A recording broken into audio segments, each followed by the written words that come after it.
अस्सलाम वालेकुम नाज़रीन, मां आहियां शुएब अली उमरानी ऐं तव्हां ॾिसी रहिया आहियो BR टाइम न्यूज़। सभ खां पहिरियां शामिल कंदासीं हीअ रिपोर्ट।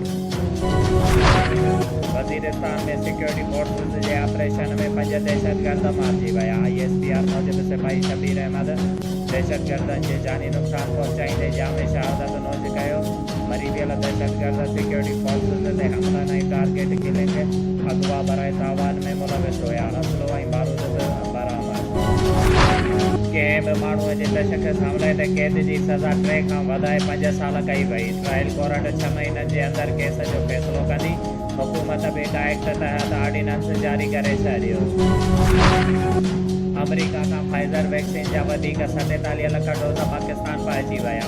पाकिस्तान जे लाइ अमेरिका जे तरफ़ां अतियो कयल वैक्सीन जी मजमूई तादाद 5 करोड़ 70 लख थी वई।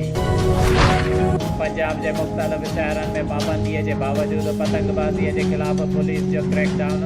गुजरावाला मां 158, फैसलाबाद मां दर्जने माण्हू गिरफ़्तार। जिन वटां लॻड़ा ऐं चकरियूं बरामद। शुएब अली उमरानीअ खे ॾींदा इजाज़त। वधीक ख़बरुनि ऐं अपडेट्स लाइ ॾिसंदा रहो BR टाइम न्यूज़।